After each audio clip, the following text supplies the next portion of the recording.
Welcome back, Patriots, for another episode of The Bald Brad Show. It is officially Tuesday. We all survived.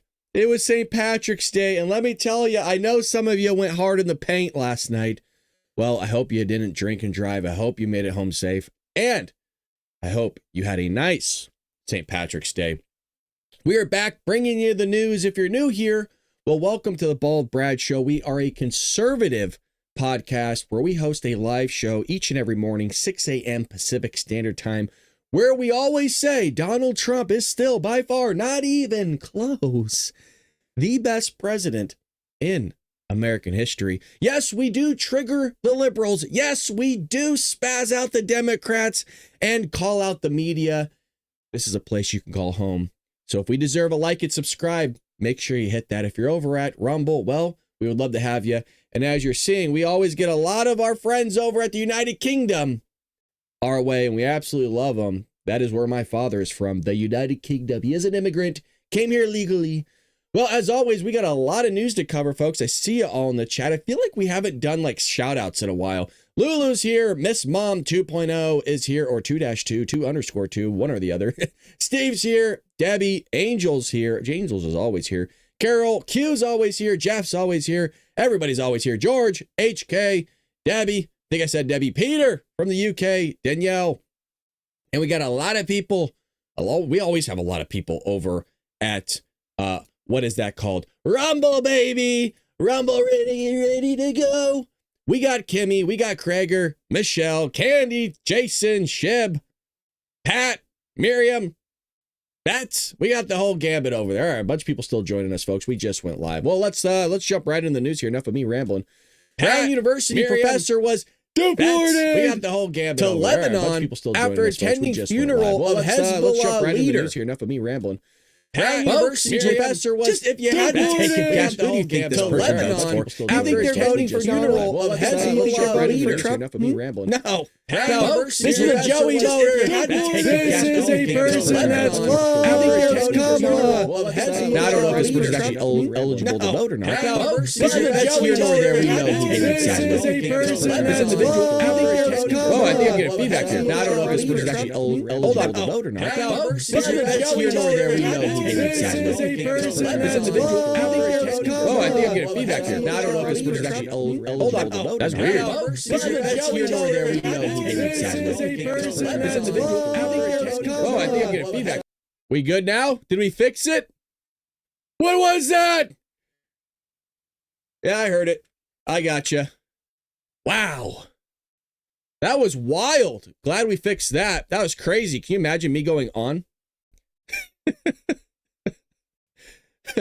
Start over. I was like, look at all my settings. I'm like, I don't change anything. What's happening? Well, actually something did change on the side of Rumble. My bad, folks. They're a new upgrade. It was my fault. Okay, don't come at me. We got it fixed. Well, in other words, a Brown University professor was deported for visiting Hamas, and well, the Lebanon people invited her with open arms after attending the funeral. Well, she was kicked out. So, according to the Department of Homeland Security, this 34-year-old admitted both her support and her attendance at the February funeral of this individual, this Hezbollah leader. A visa is a privilege, not a right. Glorifying and supporting terrorists who kill Americans is grounds for visa issuance to be denied. DHS pointed out that this individual, this professor, who was, well, wait, hold on. The individual was killed. Oh, my bad. This is not the professor. The professor is Russia. My bad. This is what happens when you get into unfamiliar territory with these names. Forgive me. The leader was killed by an Israeli airstrike in July and was a brutal terrorist who was responsible for killing hundreds of Americans over a 4-decade terror spree. Now, here is the professor, a Lebanese citizen and doctor who was on an H-1B visa, which is given to foreign workers working in specialty occupations. Her visa was issued on March 11th, a few days prior to her arrival. Federal agents found photos of the individual and the supreme leader of Iran on the individual's phone following her return to Boston Logan International Airport. She also reportedly acknowledged that Hezbollah is a terrorist organization. Now they're just saying it right out in the open, huh? Now they're just willing to say whatever they want. They have no fear. Right before they weren't getting deported. Well, now they are. Now she slipped up. When officers were asked whether she deleted the photos, asked why she deleted the photos 2 days before her arrival, she said she did not want to give authorities the perception that she supports Hezbollah and the Ayatollah politically or militarily. But yet you went to the dude's funeral. What the heck? I think if you listen to one of his sermons, you would know what I mean. He is a religious, spiritual person.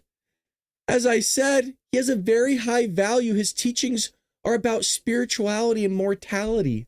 Oh, okay. Yeah, I'm sure he is. All in the namesake of his God. Sure. Folks, again, this person was a brutal terrorist and responsible for killing hundreds of Americans over a 4-decade terror spree. But don't worry, he's spiritual. You just got to give him a chance. You just got to listen to him. Now, maybe it was the person giving the eulogy. Maybe it was the person that was on the podium speaking, some imam or something. Hell, I don't know. Maybe. I always like giving the benefit of the doubt. Still not a good look and a little odd to me. A little bit odd of what's going on. But they're out of here, which is good. Get them out. No need to be here. You want to support terrorism. You love that stuff. You want to go back there. You can stay there then. No need to come here. Now, speaking of other crazy stuff that's going on here, Bill Maher shuts down Don Lemon's racist comments about black Trump supporters. The media, the Democrat Party, the progressive left. I mean, folks, these guys, I don't like to use the word unhinged because it's used so often, but these people are off the reservation. The Trump derangement syndrome almost feels accelerated in some of these people. And it went dormant for a while. But now that Trump's back in office, it's come out in full force as if it needs to capitalize on all the time that it didn't have to kind of act crazy. I mean, hell, they're even coming at me in my comment section. On Twitter, I was labeled a Nazi. So that's when you know you've made it, folks. When people on the Democrat side of the aisle are posting you on lists as a Nazi. That one was news to me. I didn't know I was one. I don't think I am. But according to them, well, I am. So Bill Maher shut down former CNN host Don Lemon racist comments about black supporters of President Donald Trump when he said a huge faction of the MAGA movement are really effing racist and that you can't be black and be a rational MAGA person. This is how these people think, folks. It's really wild stuff. I just want to highlight, we have black MAGA people in our chat. So Don Lemon is talking to you, but I'm a Nazi. You're hanging out with a Nazi, allegedly. I'm not. It's crazy. Well, here we go. It's the same thing that when I see, not all black Republicans, but I see a black MAGA person who is carrying Donald Trump's water and they know that he's lying, it is the shortest line to the front. Because if you're black and you're whatever, you're just in line with a bunch of other Democrats that are doing the same thing that you're doing. But if you become a black MAGA person, it's like, whoa, let's book this person, let's put him on television. So you don't think you can be a sincere black MAGA person? No, I just said, I don't think that, I just said, I think there can be sincere Republicans. But you can't be a sincere black Republican? I don't think that you can be a rational MAGA, be black and be a rational MAGA person. I think you can be black and be a Republican. I think they would find that very insulting. Well, I mean, the truth is often insulting. It's the same thing that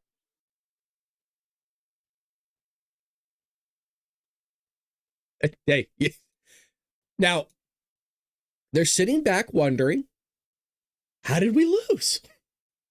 How did we not get the votes? Well, let's see. The Democrat Party doesn't have a really great track record of taking care of black people or minorities. Let's just be fair. That's the truth, Don.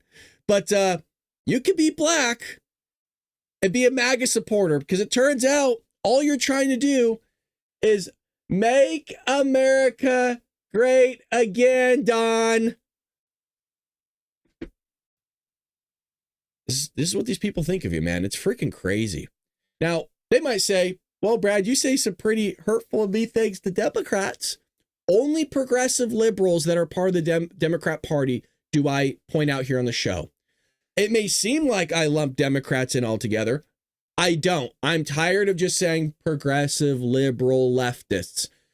They are now a part of the Democrat Party because you let them come in. They now control a good portion of your party. So I'm just going to lump them in to say Democrats and let you figure it out because I don't want to belittle the Democrats and thinking they can't figure it out. They're capable. Some of them are. The lefties aren't, which is those are the ones that want to call you a Nazi and tell you that you can't be a black MAGA supporter for those in the chat. It's crazy. We got we got people from everywhere. I don't need a list of everybody where everyone's at. We're a community here. We all get along. Can't say the same for Democrats. They'll eat themselves alive. Well, speaking of Democrats, you got the penguin of Batman here. Chuck Schumer, the guy that's hairline has been receding for years, but keeps filling it in with more plugs.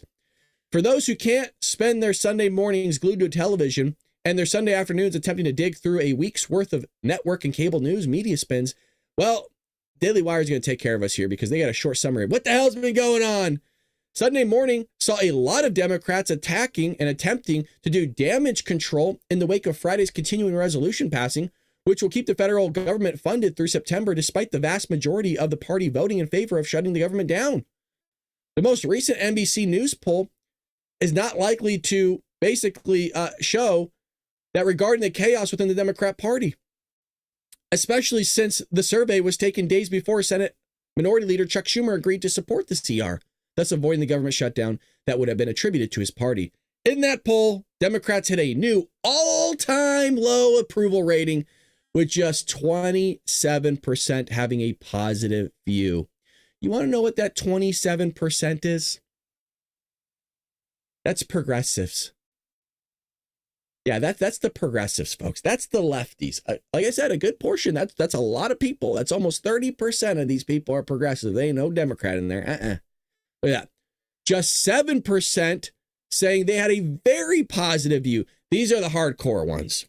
These are the ones that will lop off their genitals, trans your kids. They will do anything for the Democrat Party. These people are groupies. These are the ones that wear the pink hats. You know what I'm talking about with the lady parts on it. These are the snowflakes. These are the ones that buzz their heads in solidarity, right? Well, we're just not going to have sex with you then. Please don't. I got a picture of what one of these ladies looks like. 1 second, please. Right here. Hold on a second. I'm not gonna have sex with you. I buzzed my head, you freaking Republican MAGA supporter.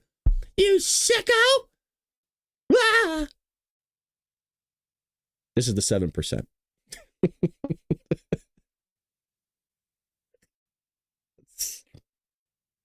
Like, I don't know where that came from, okay?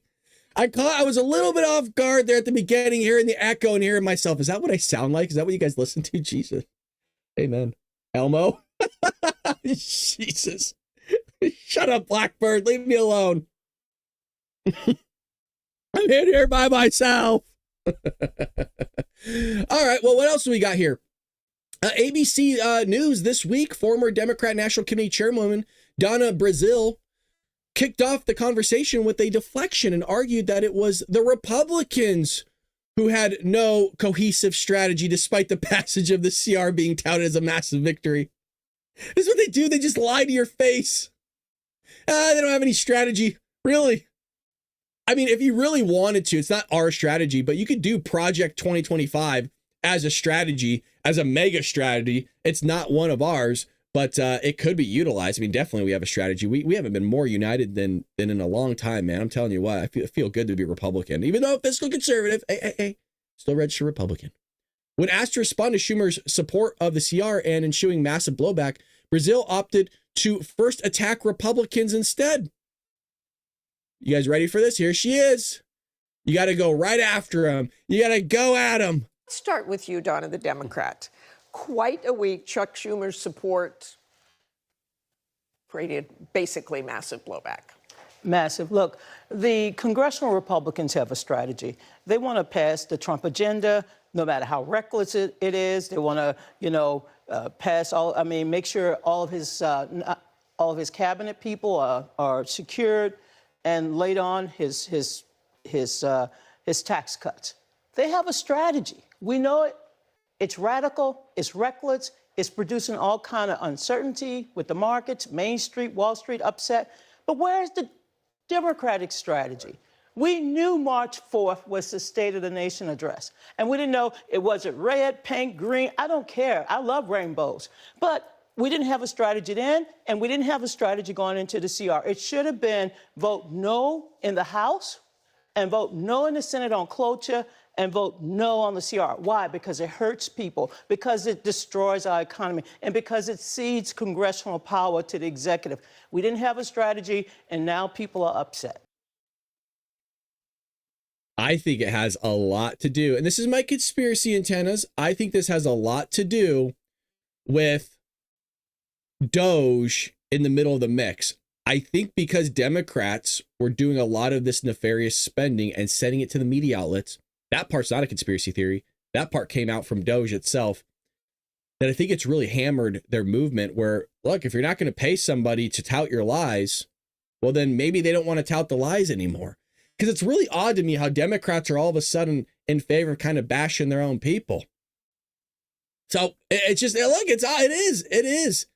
They have no movement. They're suffering from Trump derangement syndrome. And they're spazzing out currently. And it's not just me that sees it. It's the media that sees it as well. And some of these people, what I found weird, I don't know what the hell's going on with this look.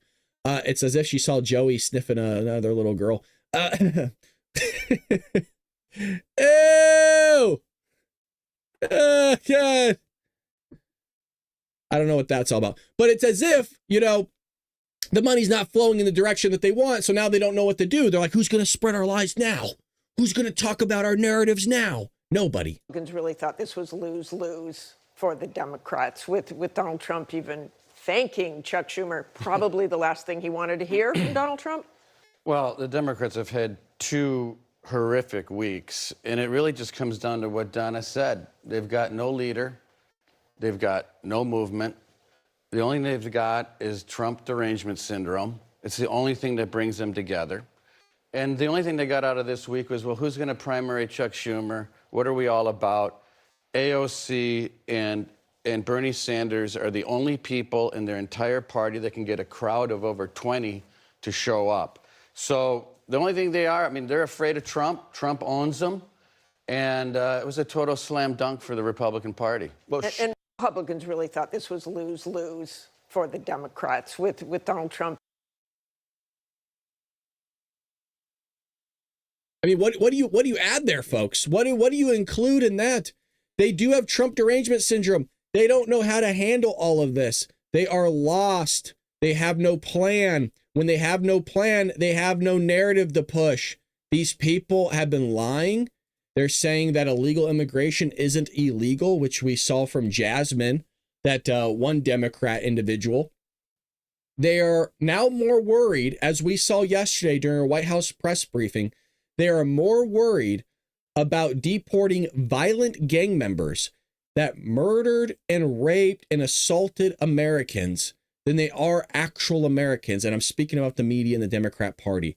They are more concerned about vetting these people. We all sat there yesterday. If you didn't watch yesterday's White House press briefing, it's totally worth it, because you're going to see how the media are so concerned about all these 250 plus Trende Aragua violent illegal gang members being deported. They were asking things like, did you check on every single one of them before you deported them? Did you have their names? Are you sure? What was the giveaway that they were a violent gang member? Yeah. Well, are you going to verify and vet that every single one was part of the gang and did something bad? I'm not exaggerating. Caitlin Collins, Ed O'Keefe in the front row. Almost everybody in the front row asked that question, and sporadically in the middle and back as well, other than Peter Ducey. It was ridiculous. So they're more concerned, you got to love it, they're more concerned about Donald Trump vetting illegal immigrants that did heinous crimes and getting rid of them than they are when Joe Biden was in office, not vetting anybody and allowing terrorists, murderers, violent gang members, everybody, the whole gambit to come across the southern border. So it's just a double standard once again. And that part they are unified in. And what are they unified in? Going after Donald Trump for anything and everything. And then they finally found something, which isn't even a talking point, of going after Donald Trump for deporting some illegals. Well, you have Caitlin Collins of MSNBC, of CNN, getting slapped by Caroline Leavitt yesterday. And man, this is one of the highlights. This is big. The president was begging the question that I think a lot of journalists in this room should be asking about whether or not the former president of the United States, who I think we can all finally agree was cognitively impaired. I know it took people some time to finally admit that, but we all know that to be true, as evidenced by his disastrous debate performance against President Trump during the campaign. I digress on that. But the president was raising the point that, did the president even know about these pardons?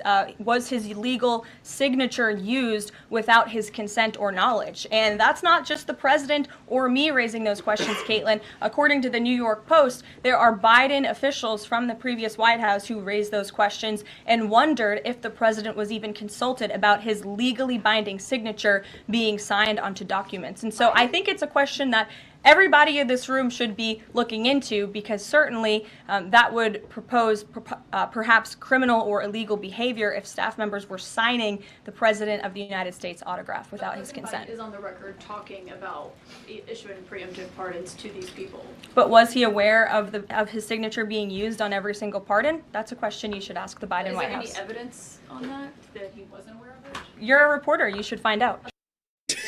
Yeah, I'm telling you, it's always just a couple pop body shots. You know what I mean? She gets low, couple kidneys, you know what I mean? If she can, a couple liver hits, maybe that lower rib under the armpit where there's not much muscle. Just boom, just that rabbit punch at the end. You're a reporter. Maybe you should figure it out. Maybe a lot of those people should start reporting rather than spewing a narrative. And quite frankly, here we are again, moving into asking questions that not a lot of people are necessarily concerned about. And what do I mean by that? Not so much the auto pen. People are concerned about the auto pen because is that legitimate? Because you're not really the one signing it. Something else is signing. Who knows was the one that was running the auto pen in the first place. You're not in control of it. They can't say Joe is in control of it. Joe's not even in control of his own faculties and his bowel movements. Come on. That's why they need the auto pen. His hand probably didn't work. But what I'm trying to raise awareness to is the idea that they are all working in unison to ask questions that the American people aren't exactly concerned with. And what does that mean? The American people aren't exactly having a problem with Donald Trump deporting violent gang members. These people are ruining the localities, the states, the cities, everywhere. They're hurting people. They're murdering people. They're raping people. And you have to wonder, why do Democrats love this stuff so much? I don't get it. I really don't understand it. I've tried. I've been at, you guys are with me for 4 years. 4 years plus. We've been asking the same question. Why do they keep voting in all this criminal stuff? Why do they want terrorists here? Why do they want criminals here? Why do they want all this stuff? Because it turns out that when you are oppressed, you're trying to find somebody to take care of you. And who are they oppressed by? Well, they're oppressed by all the violent gang members that are killing and running over their entire areas. Destroying it, tagging it up, throwing trash on the ground, not taking care of the area. And when you don't want to take care of the area and you know that there are gangs out there, well, you don't want your kids to go out and play. You don't want to move into that area. You don't want to do business in that area. So what does that area have to do? Well, the area has to increase prices because businesses don't want to come in. And for the businesses that are there, they have to charge more expensive food prices because they got to pay for the insurance and the security for being in an area that's been looked at by the insurance companies that's saying it's high risk. This is how you carve out the local areas. So what do you need? You need more police. Oh, but whoa, wait, Democrats don't want more police. See, that's racist when you bring in police in the low income areas. Even though, by the way, there's a lot of white people that are low income, Asian people, and the whole gambit. But whenever you talk about low income, for some reason, the Democrat Party always thinks about black people. It's really odd to me. It's really odd because there's a lot of white people. By the way, a lot of white people in Republican-led areas as well that live in a very low income area. It's not hounding the low income people. If you want to uplift those people, the best thing you do is bring order to the locality. The worst thing you do is allow illegal immigrants to run roughshod over their locality, take their jobs. You have supply and demand issues at that point. You have them out competing your own kids in the education system because they're getting a lot of the help and resources that your kid isn't getting. I mean, the list goes on. They get rental assistance, they get lawyer fees, they get free housing, they get supported housing, they get free education, they get free health care. It doesn't help the situation. They're impacting the emergency rooms. They're getting this and that. All the while you're wondering why your property taxes are going up.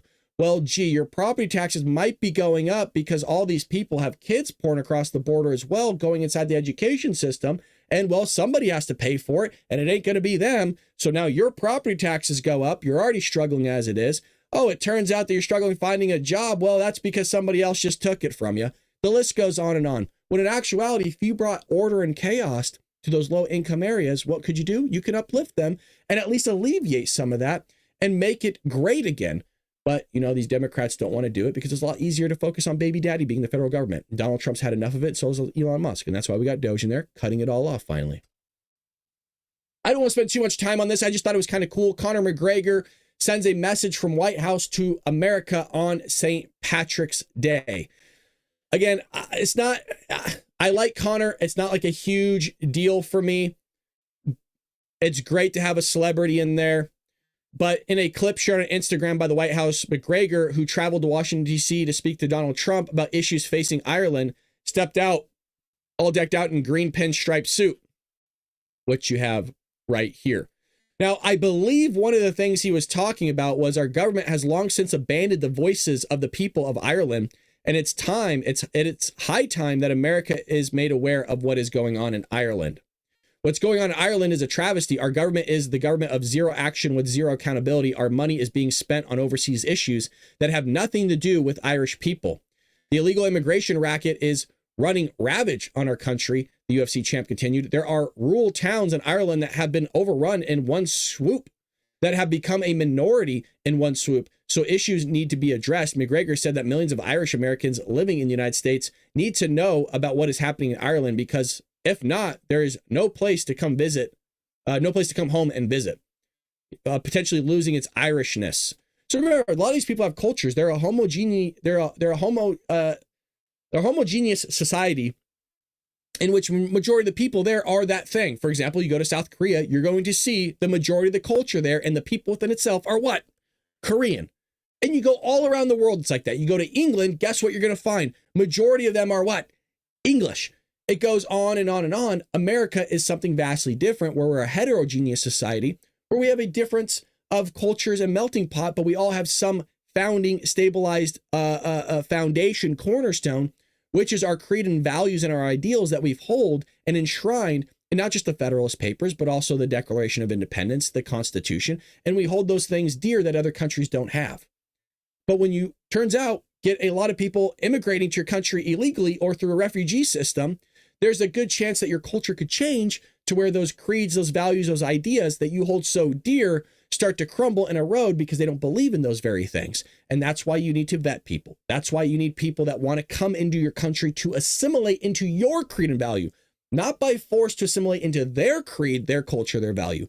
And you know how the left spins this? How could you possibly say that their culture isn't good? I'm not saying their culture is bad. It depends what the culture is. The culture goes all the way down to the individual. It depends what they're spewing and doing. But I'll tell you what's not good. Coming in and trying to change somebody's country and trying to make it like your own from which you just fled from. Let's not do that. Let's start with that one.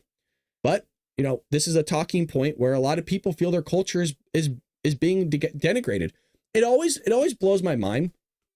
And I forgot who posted this on X yesterday. Let me actually see if I could find it.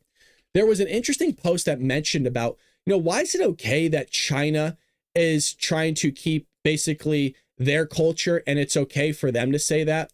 But whenever you say that about the United States, here we go. I think it's right here. Let's play this on Joe Rogan. I think it's a great question. It's exactly what I'm talking about, basically. A thing when an all-white country wants to stay all-white, where people get very nervous of. If you have, let's say China.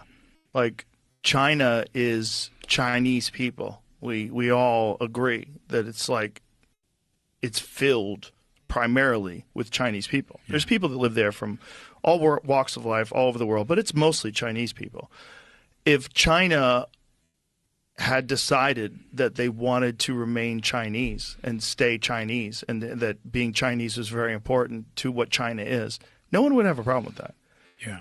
When a country like Poland does it, you're like, oh, those white people, they want to keep everybody out. They want it to be all white.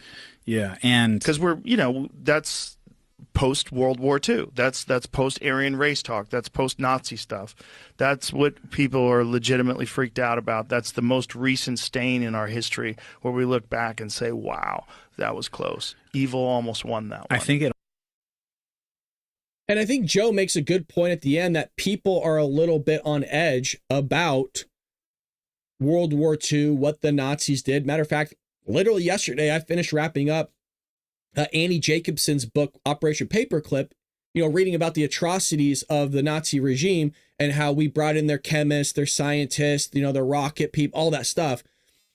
I understand that aspect of what he's referring to. But at the same time, you want to have a culture, a value system that's not predicated on race, by the way. That's not predicated on your skin color, but it's predicated on your culture. And your culture has to come from somewhere.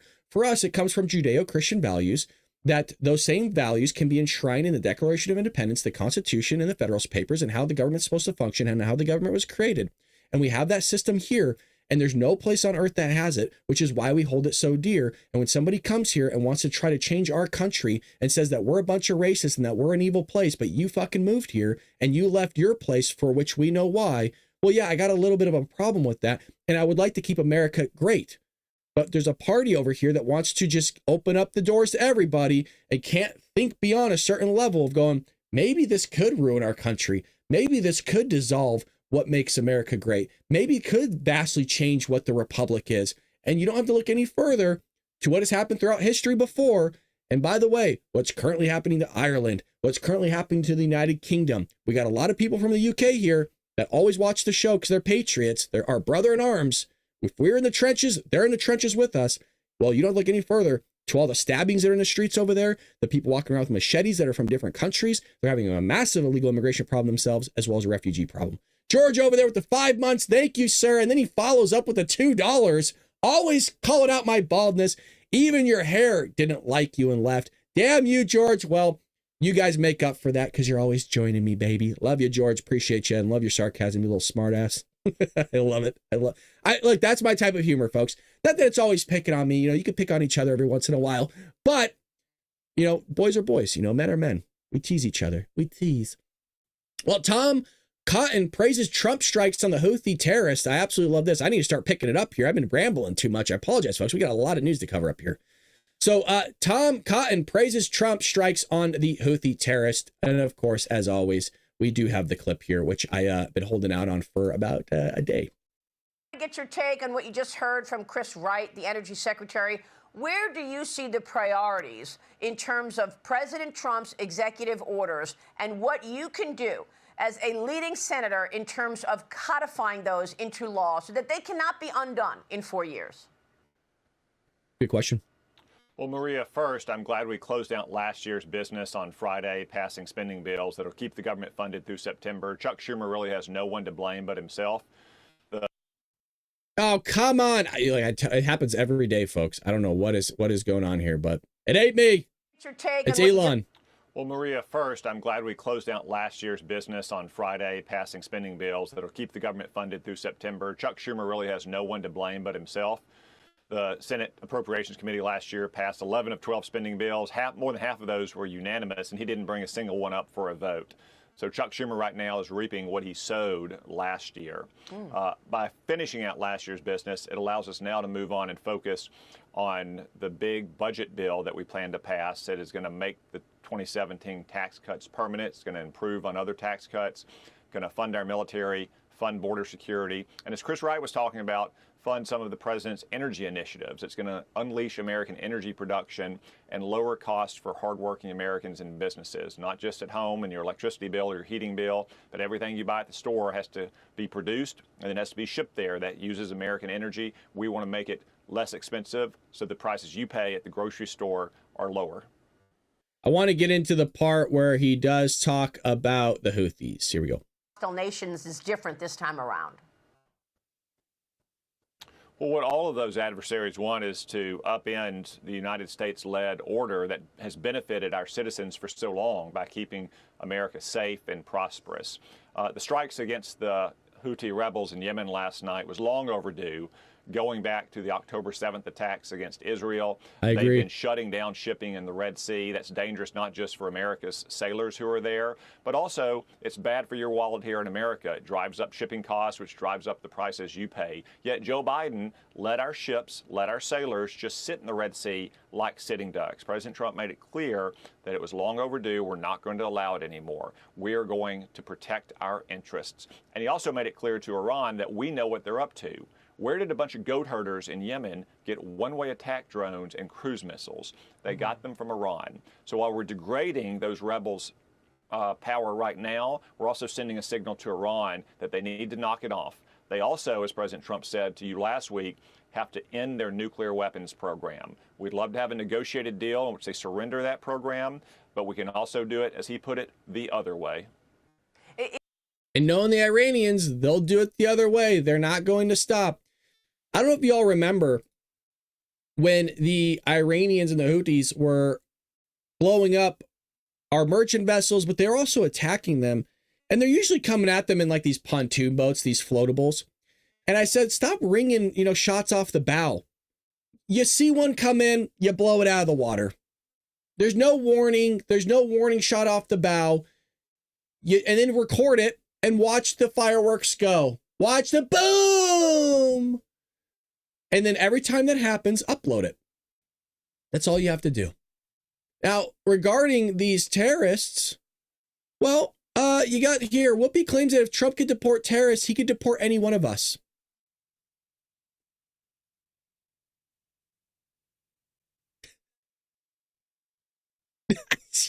I'm right there with you. So a lot of you are probably saying, what the hell? Yeah, no, I'm with you on that. I just pull the clips, man. I'm just the messenger. I don't know either. I don't think she does. I think that hair is pulling too hard on her head right now. She got to loosen that up because, man, her thinking is bonkers.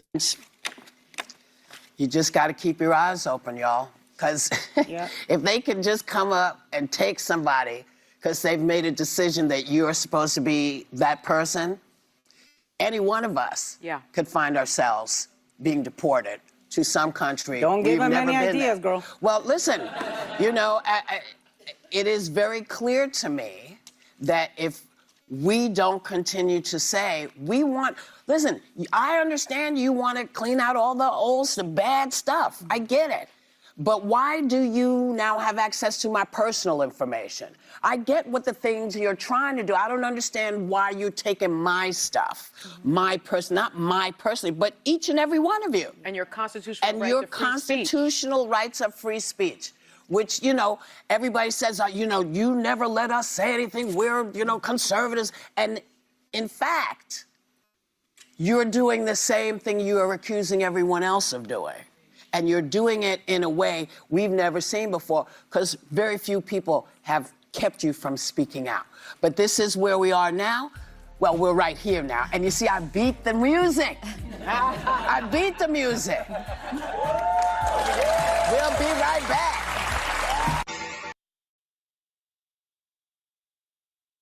If you're wondering what I was doing,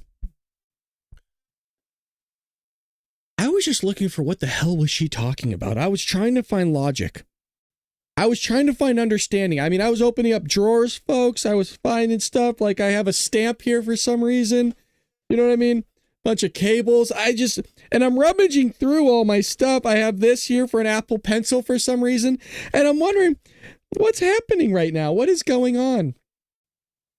couldn't find it. By the way, do you guys like the audio when the mic's this close to my mouth? It's supposed to be up here like this. I just figured, it looks weird, but does this sound better when my mic is this close to my mouth? Let me know. We'll change it. It's supposed to be this close. I just figure it looks weird with the camera and then there. I've never asked all these years. For 4 years, I've never asked that question. But it's supposed to be this close, by the way. This is what my voice is supposed to sound like. So if you like this better, let me know, because normally I have it way down here, and now I'm away from you. Can you hear me? Not really talking. Oh, you like the audio right here? All right, well, we'll test it out for a bit. Let's have a little bit of fun with this. I like, and you know what? We got to. The reason why we have to watch The View, folks, is we have to watch The View because it gives you a glimpse into what the left are thinking about. And when you know what the left are thinking about, and then they're willing to say it on national airwaves, then we know what the media is going to be talking about. And when we know what the media is talking about, then we know the strategy that the Democrat Party is trying to do. It all goes and works hand in hand. Trust me, I don't want to subject you to The View, but it's important that we document it. It's big time important. And don't worry, I got something uplifting for you. I really do. I have something uplifting. I'm not going to subject you to The View without taking care of you. So we have Tom Homan here dropping a freaking bombshell. And what I mean by that, this dude has one of the greatest mic drop moments of his career. I'm just going to let you listen to it. It's 14 seconds. We just got done listening to Whoopi. Now we're going to be listening to Tom Homan. You say to those who claim you're using a 200-year-old law to circumvent due process. An old law? Not as old as the Constitution. We still pay attention to that, don't we? But some would say this is... How many more terrorists do you plan on deporting to El Salvador? Oh, baby. Now, you might be thinking, Brad, that happened too quick. Can you give us a little bit of context first? Yes, and then we'll watch it again because it's that good. Tom Homan, the border czar, baby, gave no quarter to a reporter who pressed him on Monday over President Donald Trump's decision to designate members of a violent Venezuelan gang, prison gang, Tren de Aragua, as terrorists under the Alien Enemies Act. Remember, the Alien Enemies Act is from like 1787 or something like that that's being utilized. And the reporter was asking him, basically, what do you say to those who claim you're using a 200-year-old law to circumvent due process? And he slaps them with this bombshell. Say to those who claim you're using a 200-year-old law to circumvent due process. An old law? Not as old as the Constitution. We still pay attention to that, don't we? But some would say this is... How many more terrorists do you plan on deporting to El Salvador? You say to... It's so good. I'll be honest, when I found this yesterday when I was doing show prep, I was so giddy to show you guys. I was so giddy. There's certain things that I just know that you guys are going to enjoy and that I really, really, really want to show you. There's also another one. How much time do we have? Oh, we got plenty of time here. Hegseth is out here vowing unrelentless and unrelenting campaign against Houthi terrorists until terror group ends attacks. Well, when they're doing something in the name of their religion, I don't think they're going to stop anytime soon. And Donald Trump just needs to keep going at them every chance he gets, including Hegseth here. Went down because an era of peace through strength is back. Just like in his first term, President Trump had to deal with the weakness of President Obama and get rid of ISIS, and he did it more quickly than anybody else. We're sitting on 4 years of deferred maintenance from Joe Biden, where in particular, when you talk about the Houthis, they were allowed for over 100 times to shoot at U.S. ships, to shoot at commercial shipping.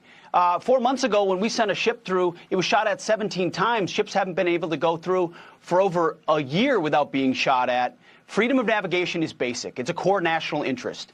And President Trump has said, we will restore that and we will be unrelenting. I want to be very clear. This campaign is about freedom of navigation and restoring deterrence. The minute the Houthis say, we'll stop shooting at your ships, we'll stop shooting at your drones, this campaign will end. But until then, it will be unrelenting. We got the reports last night, Maria. The Houthi capital felt like an earthquake. Dozens and dozens of precision heavy munitions dropping precisely on the targets that we wanted to hit, sending a very clear message. And the message is clear to Iran as well. And the president said it in his truth. Your support of the Houthis needs to end immediately. We will hold you accountable as the sponsor of this proxy. And I echo his statement. We will not be nice about it. This is not the Biden administration. The message is clear. We will come after the Houthis until they stop shooting at our ships, and the Iranians better stay out of it. I mean, it's such a big difference from Joe Biden's administration, where our military was wearing women's clothing and telling the Houthis to stop doing what they were doing. And then they were baffled, like, why aren't they listening to us? Jeremy, why aren't they listening to us? Gee, I don't know. I could take one guess. Maybe the fact that you're a man wearing women's clothing isn't exactly a scary tactic. So nice to see an actual man out there in Alpha putting in the Lord's work and getting rid of terrorists so that we're all safer around the world. Michelle's over here with the $5 at Rumble. When will Spooky Adventures come back? It's funny you bring that up. I was watching some paranormal stuff last night, a podcast, and I was like, man, I need to get back on Spooky Adventures. If you guys aren't aware, we do have a second channel called Spooky Adventures where we explore the paranormal, the unexplained, and the supernatural. And it used to be a show here on the Bald Brad Show that we did every Saturday called Spooky Adventures. Well, we call it the Supernatural Saturdays, but it is Spooky Adventures. We do have a second channel. If I could find it while I'm doing this, I'll link you guys in the chat. You can go over and subscribe. I need to get that up and running again. It's something I want to put more time into. It's just the show takes up so much time. I'm writing a book, and then, you know, I work multiple jobs, but I want to because we have a lot of fun doing that. We really, really do. So I got to make sure I post something. Maybe I'll post something for this Saturday because that sounds actually kind of fun. Well, you also have Hegseth warning that Iran warns Iran halt pursuit of nuclear weapons or face the consequences. So he's talking to the Houthis. He's talking to the Houthis in Yemen. And now he's talking to the Iranians, which, by the way, the Iranians are backing the Houthis, about their nuclear warhead capabilities, which they're getting very close to. Tell us about the capacity of these Iranian proxies, Hamas, Hezbollah, and now the Houthis. What is their state today? Well, Maria, Iran is in a very weakened state. When you mentioned it, Hezbollah, you mentioned it, Hamas. You look at what happened in Syria with the collapse of that regime, which was a client state of Iran. And ultimately, a lot of their insurgent groups in Iraq have pulled back as well. But it doesn't mean they still don't have the desire. Their air defenses are weakened. And that's why they're in a position where they're supporting groups like the Houthis, because they've, in some ways, have to move to other options to try to agitate and instigate in the region. This is a critical moment for them. And the president said it on your program. He said it very clearly. They will not be allowed to have a nuclear weapon. We hope they do so, that we give it up peaceably through negotiations. The president has laid out the trajectory for that because the alternative doesn't look good for anybody. I feel like we've been hearing that Iran is close to having a nuclear weapon. We're a month away, 2 months away. We've been hearing this for years. Realistically speaking, Secretary, how close is Iran from developing a nuclear weapon in your view? Well, that's something that's classified, something we guard very closely, we watch very closely, and that's why the president has such urgency on this, why he's leading on this. Nobody wants a military option as it pertains to Iran. So he is, through maximum pressure, just as he did in his first administration, maximum pressure bankrupt the Iranians. Well, under Joe Biden, what happened? They took off that maximum pressure, and groups like the Houthis were awash in cash. Then they got arrogant, started shooting at our ships. We look weak. Not anymore. Not under President Trump. That will stop. The Houthis shooting at our ships will stop. Iran must get that clear message and negotiate the end of their pursuit for nuclear weapons. Because, as I mentioned, President Trump has said clearly they will not get a bomb. What a breath of fresh air. It's just nice to see actual leadership in the White House again. The executive branch, again, the purpose of not just executing the laws in the books, but also taking care of the American people. I don't know what Democrats' goal is by funding terrorism. As you know, it was the Biden administration that sent them $10 billion in humanitarian aid. Okay, if the Democrats go, well, it's fungible money. They can use it on humanitarian aid and they can help the starving people. Can you explain the billions of dollars in cash that Barack Obama sent them then that we know went to terrorism? Can you explain that one to me? Can you explain why Joe Biden is giving the Taliban, or was, I guess, $87 million a week?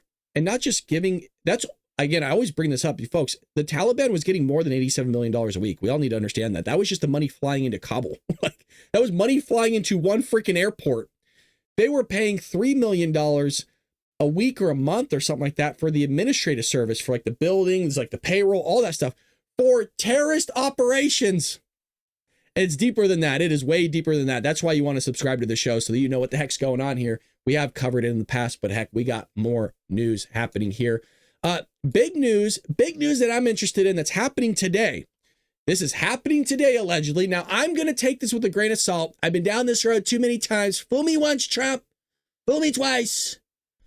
Well, allegedly, he's releasing all JFK files. I don't believe we're going to redact anything. This is allegedly full redaction of approximately 80,000 documents. No redactions. All of them. While we were here, I thought we would be appropriate. And he's making an announcement. I got the clip here right now from Mr. President himself. We all voted for, baby. We are tomorrow announcing and giving all of the Kennedy files. So people have been waiting for decades for this. And I've instructed my people that are responsible, lots of different people, put together by Tulsi Gabbard, and that's going to be released tomorrow. We are tomorrow. I love that. So we're going to get some updates, hopefully throughout the day. We'll see if it even happens. Again, we've been down this road before where we were told something and, well, it ended up not happening. So make sure we, again, keep you guys updated on what's going on with the Kennedy files. Trump himself, again, is warning the Iranians. A lot of talk about the Iranians right now. Again, they're going after merchant vessels. They're sinking full shipping ships into the bottom of the sea, the ocean, which we've seen here on camera many times. You will be held responsible. Monday, President Donald Trump warned Iran, the largest state sponsor of terrorism in the world, that any attack by the Iranian support Houthis in Yemen on the United States would be viewed as having come from Iran. Last week, the United States reportedly used a B-2 stealth bomber, to strike underground weapons storage facilities used by the Houthis as a terrorist based in Yemen that has sunk multiple ships and attacked dozens more throughout the Red Sea and the Gulf of Aden over the last year. These are the same types of ships that Joe Biden didn't want to do anything about when he was president, that we kept saying, just blow them up, start blowing stuff up, do anything at this point, Joe, get out of bed. And he wouldn't do it. Let nobody be fooled, President Trump wrote on Truth Social. The hundreds of attacks made by the Houthis, the sinister mobsters and thugs based in Yemen, who are hated by the Yemeni people, all emanate from, and are created by Iran. Any further attack or retaliation by the Houthis will be met with great force, and there is no guarantee that the force will stop there. Iran has played the innocent victim of rogue terrorists from which they've lost control, and they haven't lost control.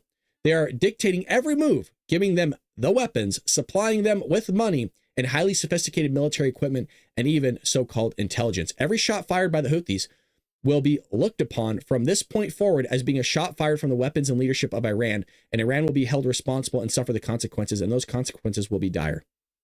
I mean, you can't get any more clear than that, can you? I'm gonna mute this, but I think this is a really cool clip of it's really loud, you guys. I mean, you're hearing jet engines. A really cool clip of the United States military here, man. I mean, that is some badass footage of a jet taking off. Look at that.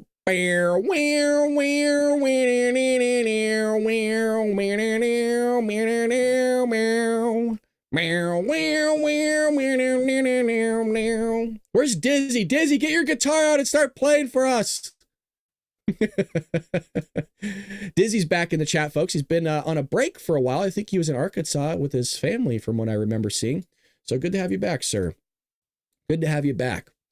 I am also hearing, based on yesterday's White House press briefing, that we are on the 10-yard line of figuring out the negotiations between Russia as well as Ukraine. So we're going to see, I guess they're going to be meeting very, very soon, but that is some good news.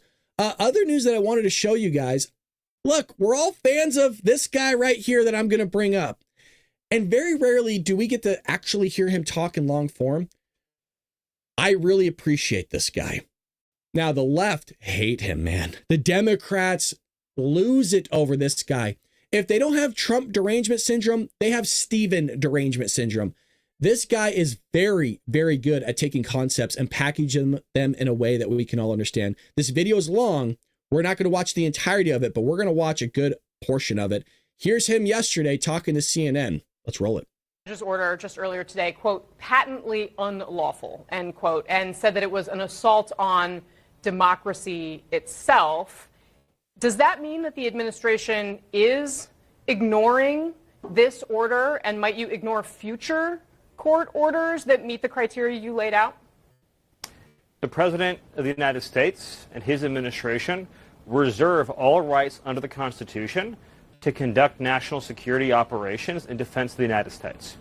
The Alien Enemies Act, which was passed into law by the founding generation of this country, men like John Adams, was written explicitly to give the President the authority to repel an alien invasion of the United States.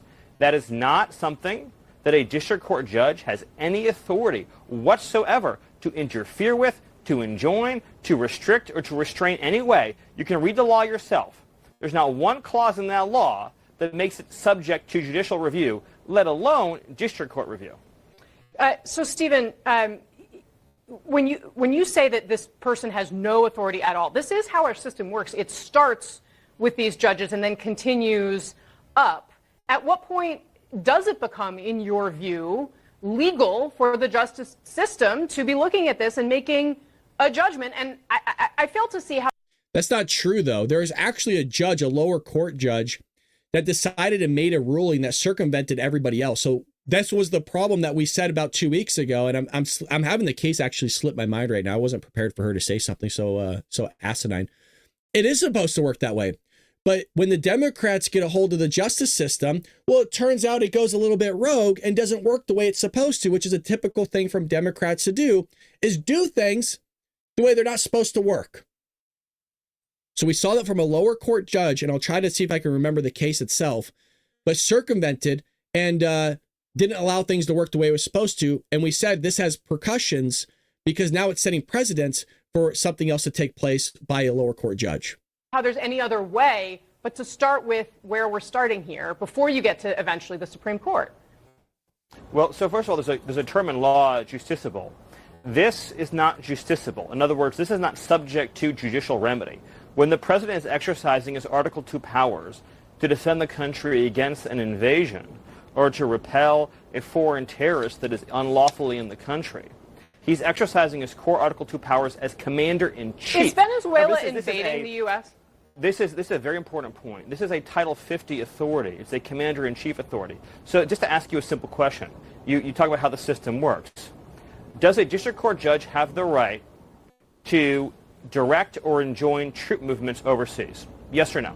Well, Stephen, my question, if you could answer my question first, in other words, is Venezuela invading our country in a way that would apply this way? So I'll answer yours and you'll answer mine. Under the terms of the statute, Tren de Aragua is an alien enemy force that has come here as detailed at length in the proclamation at the direction of the Venezuelan government.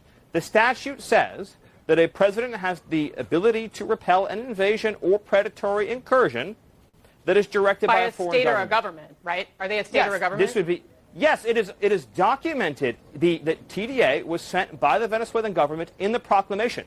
And here's an even more important point. Under the Constitution, who makes that determination? A district court judge elected by no one or the commander-in-chief of the Army and Navy? The president and the... That's why it was so important for them to have that language in there and designate them a terrorist organization that was sent on behalf of a state, and that state being Venezuela. I don't understand this. For all of us, it's not difficult. For some ungodly reason, you could see the look on her face. She's completely dumbfounded and can't make the connections. By the way, Steven's doing a great job. I'm not just saying that because I'm biased. And thank you, Dizzy, for the $20, baby. Coming in hot. Support Bald Brad America. Dizzy and Deaf Music. Dizzy's over there on TikTok. Check him out, guys. But on the guitar pretty damn good. Yeah, so again, check out Dizzy's TikTok. Just that face. I don't know. Which one's closer? The president alone makes a decision of what triggers that determination. So do you then in the think we statute. are actually at war with Venezuela, the nation state of Venezuela? You're not hearing me, and you're not understanding me. She's not. I can tell by her face. Read the statute. Alien Enemies Act, 1798. It says, if a predatory incursion is perpetrated by a foreign government, so it lists three qualifying actions. It could be an act it does of war. say in the very beginning there has to be a declared war against a nation or a state. That's what it says. No, wrong. Look up the statute. It's on my account on social media. That's actually where we Everyone found can it go see it. Yes, it says or a predatory incursion or an invasion. The statute delineates three criteria for triggering the Alien Enemies Act. I just want you to see that the word or is right there. Just so you're clear. If you notice where they started the quote, which is fine, it builds credibility to what Stephen's saying, but they also are leaving out the or statement. Or. It doesn't say and, it says or. So if the first condition is not met, you can move on to a second condition and have that still met under this law. It's not difficult. And by the way, English, I'm a math guy. I'm not an English guy, but boy, oh boy, she's having a tough time. One is an act of war, which, by the way, an invasion is an act of war, but put that aside. One is an invasion, which this is. One is a predatory incursion, which this is. So it actually meets all three statutory criteria. But with respect to this particular statute, the proclamation is utilizing the incursion and invasion language in the statute. So, but this is a very important question, because no, hold on. It's a very important question. You said the way our system works is the President of the United States commands the armed forces of the country, commands the foreign policy of the country, and that's subject to district court review. That is fundamentally untrue. I never said that, Stephen. I did not say. That has never been true. This was not a military operation. A district court judge can no more enjoin the expulsion of foreign terrorists to foreign soil that he can direct the movement of Air Force One, that he can direct the movement of an aircraft carrier, that he can direct Marco Rubio to engage in diplomacy in a country or not. Do you think the Supreme Court has any say over this or not? Does the Supreme Court of the United States have any say over the things that you were just outlining right here? I believe what the Supreme Court will say is what I just said, which is that the president's conduct here is not subject to judicial review. Okay, but you are acknowledging that they do, in fact, have a say here, even though you think they may agree with you. What we are expecting is the Supreme Court to say what has always been the case, which is when the president is using his powers as commander-in-chief, those determinations are not subject to judicial review. In other words, the president's designation of Trinidad as a foreign terrorist organization and as an alien enemy are part of his inherent plenary authority. There is no way. At what point in the system, Stephen, how are you going to expel? Hold on. How are you going to expel illegal alien invaders from our country who are raping little girls, who are murdering little girls, if each and every deportation has to be adjudicated in a district court judge? There you go. That means you have no country. It means you have no sovereignty. It means you have no future. It is fundamentally incompatible to have a country and have individual expulsions adjudicated by a single district court judge. I'm just trying to figure out at what point in the system do you, I don't know what she isn't getting. I don't know why she's trying to push us any further, but Stephen does a phenomenal job there of explaining how things are supposed to work. But again, when you've been a part of a party where things aren't that are supposed to work, but they don't work, so you got to make them try to work on an issue that doesn't work because it was never supposed to work that way in the first place. Well, things get a little bit convoluted for them, and then they don't understand anything. But something we do understand, folks, is good coffee. One thing we understand is how we bring the energy here every morning, baby. And we know we go through 2 cups here on my side of the end of the aisle, my side of the end of the microphone, I guess I should say. And weak coffee is not for the weak, folks. And at Rumble, weak has never been a part of the mission. No fillers, no fraud, and no settling for mediocrity, just like 1775 coffee, baby. It is single origin, small farm, hand-picked, specialty made coffee that stands for quality, free speech, baby, and call it out the BS that matters. Forget stale, mass-produced, beans roasted just enough to hide the flaws. Dark roast hits like a freaking Trump tariff, baby. Medium roast keeps it bold without the bitterness and vitality mushroom blend. Real energy, folks, and lasting focus. No synthetic garbage.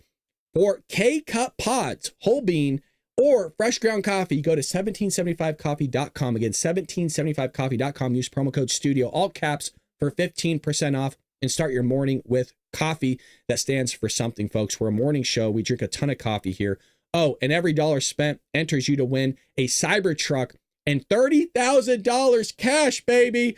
$30,000 moolah. So head over there to 1775coffee.com. All right. Well, that is today's show, but I want to try to do something. Allegedly, we can go in and we can raid somebody else's stream. Now, I don't know how to do that. So we need to try to see. I should know how to do it. I'm a freaking guy on Rumble. But we should be able to figure out how to raid somebody else's stream. And I'm not exactly sure how to do that. So we're going to have to figure that out for another day. But what we're going to do in the future is we are going to raid somebody else's chat, meaning I'm going to send you guys over to them and we're going to raid them and you could join them, stay, watch them, or leave. So I'm going to find somebody to do that with that has a morning show like me. Not many people wake up this early, but appreciate all of you being here. Sorry for the hiccup earlier in the show, but glad you decided to stay with me. If you're new here, hit that follow button. We're here each and every day, 6 a.m. Pacific Standard Time. We'll be live again tonight for at 4 p.m. for Dark MAGA for premium only members over at Rumble. For premium only over at Rumble, it's a lot more spicy, a lot more intimate, and I think it's worth the money, folks. You're supporting somebody, so if you have it on hand, join Rumble Premium so that you're supporting not just their company, but you can join us on Dark MAGA. And by the way, that gives you everybody else's premium stuff over there as well. It's not just mine, so it is a great thing to have. And again, you're supporting a good cause. With that being said, hit that like and subscribe button, folks. We'll do a video Saturday for Supernatural Saturdays for Spooky Adventures, and I'll try to incorporate the link to my channel down below. With that being said, have a lovely day. Pray for this country. Pray for the president. Pray for our enemies, honestly, and do something nice for somebody, even if it's as simple as opening up the door. Take care, President. Wow, Jesus, what the hell's wrong with me? Take care, President. Take care, Patriots. Maybe one of you will be president one day. See you later.